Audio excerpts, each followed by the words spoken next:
Stop talking about your bad experiences as if you didn't get anything out of it. Your journey is justified.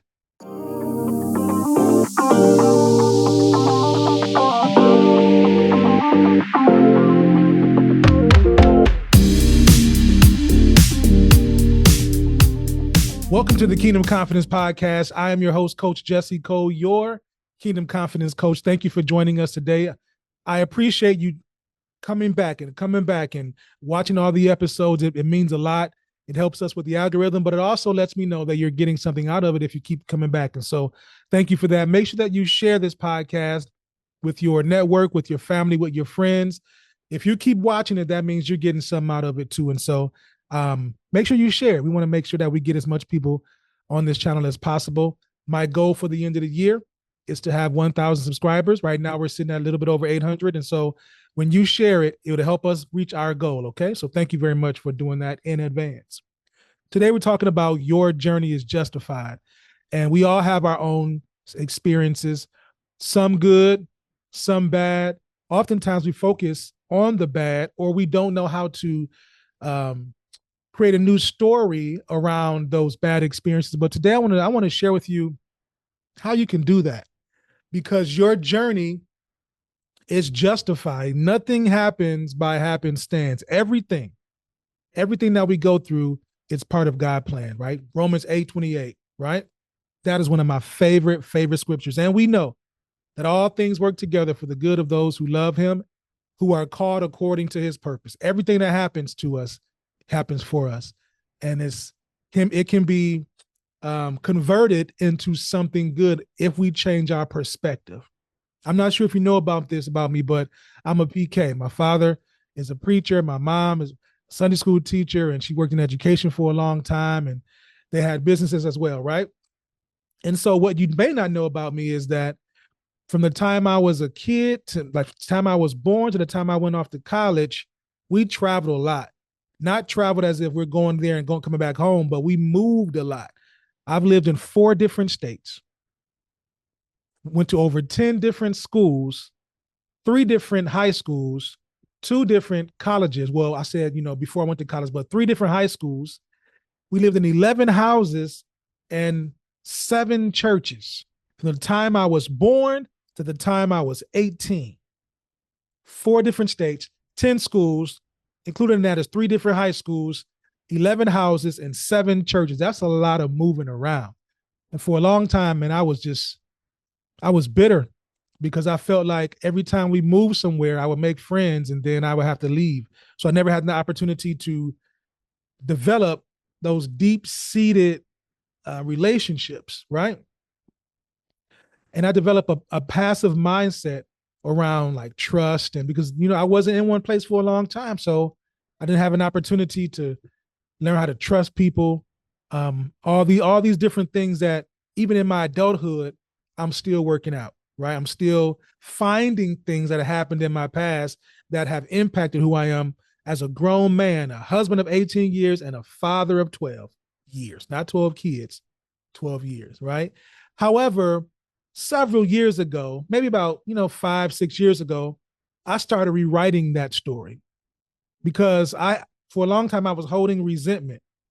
Like, man, why don't I have a core group of friends that I can go on vacation with? Why don't I have these deep-seated relationships with people that I've grown up with? And it's because I traveled around so much. However, God began to show me how to rewrite that thing. So living in 4 different states helped me to learn how to pack up a house, how to pack up a U-Haul if we needed to, how to do it efficiently, effectively. Living in 4 different states showed me how to be resourceful, how to understand what culture looks like in different spaces. Going to 10 different schools showed me how, because I was always the new kid, right? In most cases, I was always the new kid, or I came in the middle of the school year, and it's easy to try to assimilate. But being the new kid helped me to understand the importance of just being myself, being authentic, not being, overly disruptive, but being unique in a way that other people saw the value in that, which plays into the whole Kingdom Confidence branding, right? Authenticity and boldness. So God was teaching me through these experiences how to be who I am today. Yes, those things happened. Yes, there's some residue from that. Yes, there's some things that I'm still working through. However, I've learned how to take the good from it and use it for where I am.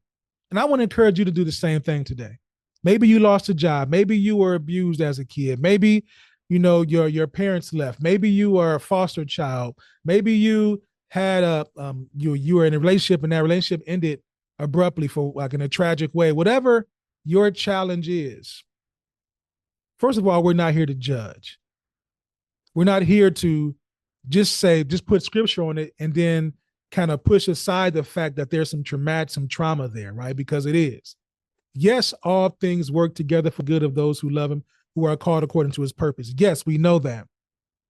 On the flip side, there's some things that need to be worked out in order for you to truly walk in your kingdom identity. So both things can be true at the same time. Your trauma is not your identity. However, your experiences influence how you show up in the world.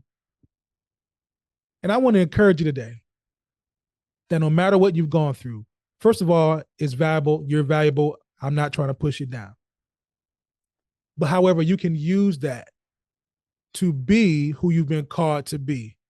There's this theme this year where God is keeping this word on my tongue. Be who I called you to be. And it's like it's not a motivational, inspirational type of, saying. It's so deep. Be who I've called you to be. Be who I've created you to be. In all the murkiness and all the challenges, be who I've called you to be. All these things work together to help you be who I called you to be. Deal with your stuff. And even in your dealing, even in your healing, you are being who I called you to be. But that should be the main focus. Be who I called you to be. A few things that I've learned as far as like rewiring my brain and rewiring my perspective is that my history prepared me for my assignment. All that traveling, all that disruption, all that instability prepared me for where I am right now. Yes, we had some bad times as a family, but we had a good life. We had some good times too. Yes, we traveled around. Yes, we had to live in other people's houses. And yes, because of my dad's work, he was a pastor, so he was going to different churches and building up the work and things like that. Yes, we experienced being kicked out of parsonages. Yes, we experienced not having food sometimes. Yes, we experienced having to pack up in the middle of the winter and driving from one state to the other and our house not being ready. Like, yes, we've experienced that. Yes, we've experienced relationship issues. Yes, all these things are true. All these things are valuable. And all these things have impacted me and my brothers and sisters and my parents in a certain way. However, how am I able to pull out the positivity, right? My history prepared me for where I am right now. If it wasn't for that, I wouldn't be able to do this work. If it wasn't for that, I wouldn't be able to be as compassionate for other people in their situations because I know what it feels like to be in a lot of their situations. If it wasn't for my history, I wouldn't be prepared to do this work. God has taken you through, so he's allowed certain things to happen. He's allowed certain things to happen out of your control to shape you for the ministry, for the business, for the corporation that he's calling you to lead right now. If it wasn't for that, you wouldn't be where you are right now. Your pain produces your perspective. I know it did for me. It caused me to be a lot more sensitive to other people's trauma or challenges. That pain, that instability actually helped to cultivate the spirit of discernment on the inside of me. It also helped to cultivate that spiritual gift of leadership, of encouragement, of compassion, of grace. The same thing works for you. All things work together for the good of those who love the Lord. He works it, he puts it all together for the purpose that he's called you to. How many times can I say that before you start believing it though? Right? Oh my gosh. How can I say this? I know for me, like being the new kid helped me to be my authentic self. And sometimes you might be put in a situation that's uncomfortable. You might be coming into a culture that's already been established, and you have a decision to make to whether assimilate or just to be who you are. And the pressure to assimilate allows you to hide. However, as a believer, as a kingdom citizen, you are the light of the world. So any room that you walk into, it's supposed to light up. So assimilating is the opposite of what God is calling you to do. Sometimes our challenges, our traumatic events cause us to hide because we don't want people to really see us. Because if they saw us, they would see the pain. And we don't want to be made to feel small. Am I talking to you right now? So you hide the potency of your pain because you don't want to feel small. But there is power in you showing up in your authentic self. Well, Coach Jesse, I'm broken. Listen, by his stripes, we're healed. We're healed. We are healed. We were healed. We are healed. We will continue to, like, we healed. Yeah, Coach Jesse, like you don't know how bad this was for me, how it impacted me. Maybe I don't know. I don't know. However, I do know this, that he can show you how to use all that murky stuff, that muddy stuff, that bloody stuff, that stuff that don't look good, that ugly stuff that you've gone through. He can show you how to use that as a stepping stone and not a weight. That's some good eating right there. He can show you how to use that. He can show you how to use that. I'm telling you now. We've built a whole movement off of me going through the spirit of me overcoming the spirit of rejection.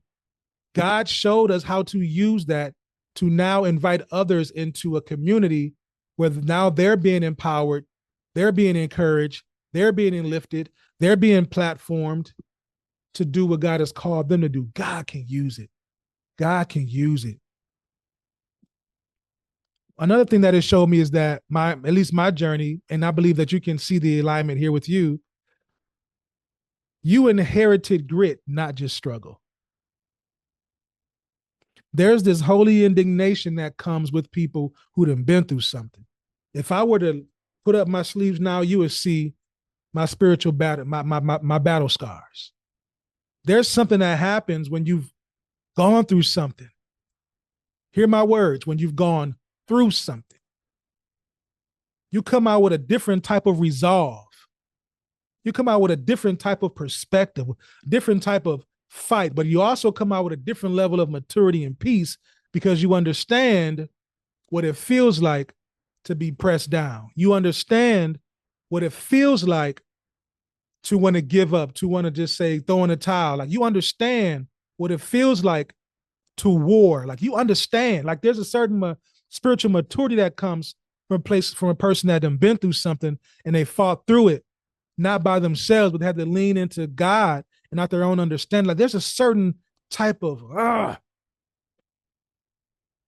where you're not just knocked over easily.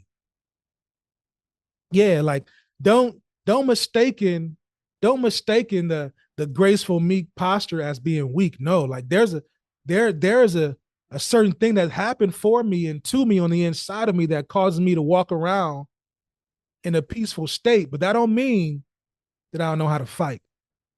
That don't mean that I know how to get down and dirty. Listen, there's a certain kind of resolve that comes with people who done been through something. That grit. You inherited that grit, not just a struggle. Yeah. When you get knocked in the mouth, something happens to you when you get punched in the mouth. There's something happens when you get gut checked.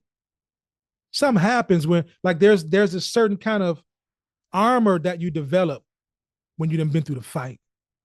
Yeah, you got a grit. However, there's a lamb on the inside of you. Because sometimes you got to be the lion so you can be the lamb. Woof. Don't just talk about the struggle. Don't just cry about the struggle. Thank God for the resolve. Thank God for the resolve. Man, if you're going through something right now and you feel like you're by yourself, I'm going to encourage you today. I'm going to encourage you today. And I want to just invite you into a moment of rest. Because you've been fighting. And God wants you to throw in that white towel so he can fight. You've been fighting in your own strength. But God says, throw in that white towel. I got this. For some of you, you've been fighting for years and God's been inviting you just to lay back. I got this. And as he fights for you, you're going to be able to rest in him. And as you rest in him, he's going to reveal to you who you are in him as he's fighting for you. You're his child. You're his precious daughter.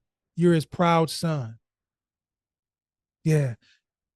There are certain things you don't have to grind for because the Father's already taken care of it. My children they don't gotta grind for groceries. They don't gotta grind for heat. They don't gotta grind for water. They don't gotta grind for food. It's already been provided. The same applies for you. It's already been provided. Your journey is justified. And even in the hard times, God was with you, providing for you. All right. Thank you very much for listening tonight or today or whenever you're watching this. I truly appreciate you showing up for us. Remember that what you want to become depends on your willingness to become it. Have a great day.